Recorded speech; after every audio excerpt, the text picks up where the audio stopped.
మా ఇప్పుడున్న ఆడవాళ్ళకి అసలు స్వేచ్ఛ అంటే ఏంటో ఒకసారి చెప్తాను నీ మాటలుగా. ఇప్పుడున్న ఆడవాళ్ళక ఆ, ఆడవాళ్ళంటే అమ్మవారి స్వరూపాలు. ముందల ఆడపిల్ల పుట్టిందంటే శ్రీ మహాలక్ష్మీదేవితో పోల్చేది ఎందుకు? ఇప్పుడు నా పెళ్ళయి 28 ఏళ్ళు అయింది.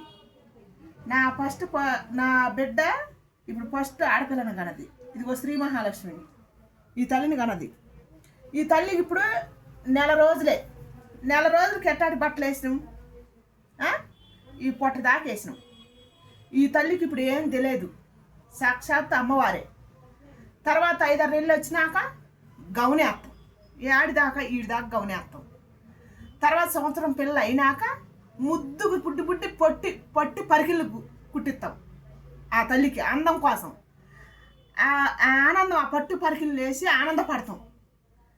ఆ చిన్న పాదాలకి ఈ తల్లికి, ఇదిగో ఈ చిన్న పాదాలకి, ఈ బంగారు పాదాలకి గల్లు అనే మువ్వల పట్టీలు చేపిస్తాం. ఈ అందమైన కాళ్ళకి, ఈ బుజ్జి చేతులకి రంగుల మట్టి కాసులు తొడిగి ఈ సక్కని తల్లికి జిట్టు తగలకూడదని చెప్పి కాటిగా బొట్లు పెడతాం, జిట్టు పూసలు కడతాం. ఈ తల్లి గల్లుని ఇంట్లో పారాడుతుంటే, మొఖాల మీద పారాడుతుంటే కన్నవాళ్ళు పరవశించిపోతారు. అమ్మమ్మ హ్యాపీనెస్, తాతయ్యకి ఎన్ని కష్టాలున్నా కూడా అప్పుడు మర్చిపోతాం. ఈ తల్లి అప్పటి వరకు, ఈ తల్లి పెరిగి పెద్ద అయినాక బడికి పోయే వయసులో ప్రాకులేస్తాం. ఆ వయసులో ఈ తల్లి ఒక వయసుకు వచ్చిన తర్వాత బారు జాకెట్, బారు లంగా కడతాం. అది ఒక వయసు. ఈ తల్లి వయసు వచ్చిన తర్వాత, అది పోయిన తర్వాత పట్టు లంగాలు, పట్టు ఓణీలు వస్తాయి, హాఫ్ శారీస్. ఇప్పుడున్న యూత్కి ఓణీ లంగాలంటే అర్థం కాదు, హాఫ్ శారీస్ వస్తాయి. అప్పుడు ఆ రోజుల్లో ఎంత మేధావులయ్యా, చక్కదనాలు రంగుల పట్టు ఓణీలు, పట్టు లంగాలు ఉండేది. ఇప్పుడు కూడా ఉన్నాయి, మన నేతనలు చేతనరు.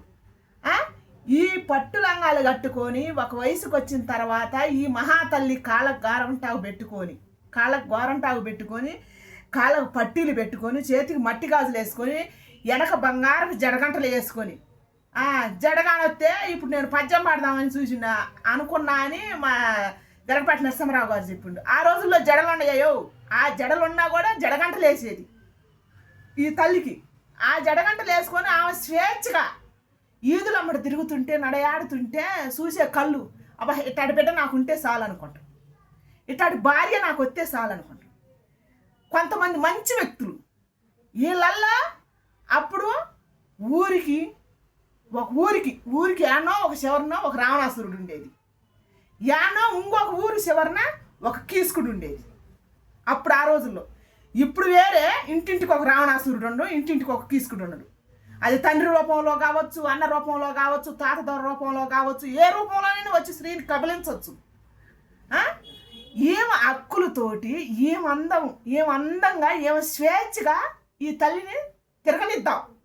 ఈ తల్లిని ఆనందంతో గల్లున స్వేచ్ఛకు తిరగనిద్దాం. ఆ స్వేచ్ఛకు తిరిగే నా తల్లి మీద ఒక మృగాళ్ళు కళ్ళుబడి ఆ స్వేచ్ఛని అరిచితే అప్పుడు ఆడదాని హక్కుల కోసం పోరాడాలి. ఇది నా హక్కురా, నేను విచ్చలవిడికి తిరగట్లేదురా, నేను అందంగా రెడీ అయినా, పట్టు పరికిని కట్టుకున్నా, పట్టు ఓణి వేసుకొని, అందంగా జడ వేసుకొని, పువ్వులు రంగుల పువ్వులు పోతాయి. ఏమిటికి? నేలపాలు కాటానికి కాదు, శ్రీ జడలో ముడుచుకోవటానికి. శ్రీ జడలో నిండు ముత్తైదులు ఏది ఎందుకు? పువ్వులతోటి, గాజులతోటి, ముఖాన బొట్టుతోటి. తెలుసా? ఈ ఇట్టాటి అన్నీ పెట్టుకొని పోయినప్పుడు ఒక్కొక్కటి కన్ను కీసుకుడు అవుతుడు, ఒక్కొక్కడు మైండ్ రావణాసురుడు అవుతుడు. అయినప్పుడు ఆ స్త్రీని కబలించడానికి వచ్చినప్పుడు ఇది నా హక్కురా, నేను ఎచ్చలవిడితనాన్ని తిరగలేదు, ఇది నా హక్కు. నన్ను నువ్వు కబలించడానికి వచ్చినప్పుడు నేను నిన్ను సర్వనాశనం చేయటానికి నేను ఎందుకైనా తెగబడవచ్చు, ఎందుకైనా ఆమె కాళ్ళ మీద ఆమె నిలబడి ఆమెను కబలించడానికి వచ్చిన వాళ్ళ కోసం వాళ్ళ మీద తిరగబడి సమాజం మాట్లాడవచ్చు, ఇంకెవరైనా మాట్లాడవచ్చు, ఆమె నిలబడి ఎంతవరకైనా పోరాడవచ్చు. అది స్త్రీ హక్కు కాదా? అట్లాంటి అందాన్ని ఎవరంటారు? పట్టు పరికిళ్ళల్లో ఉంటుంది, పట్టు చీరలల్లో ఉంటాయి. అతివెళ్ళ కోసం అన్ని ఎన్నెన్నో తయారవుతున్నాయి, ఆ మైండ్లు పెట్టుకొని రెడీ చేస్తున్నారు. ఇంత జాండ గుడ్డ కోసం కాదు. స్త్రీ ప్రైవేట్ పాటలు ఎంత విలువైనయో తెలుసా? ఒక పచ్చ బాలింతరాలు నలుగురు ముందు పాలియటానికి ఇబ్బంది పడుద్ది, సిగ్గుండాల, ఇబ్బంది పడుద్ది. ఇయ్యలేక నలుగురు ముందు తల్లి బయట కప్పుకొని పసిబిట్టకు పాలుతుంది. అది ఆమె హక్కు. అదే 10 మంది ముందు ఇస్తే బరి తెగించిందంట. స్త్రీ హక్కుల గురించి ఎన్ని చెప్పినా తరగవు, ఎన్నో ఉండయి. నేను కొన్నే చెబుతున్నా, ఇంకా చెబుతా. కొన్ని 5 నిమిషాలు చెప్పు. ఫుల్ వీడియో చెప్పుకున్నట్టుగా చెప్తాను.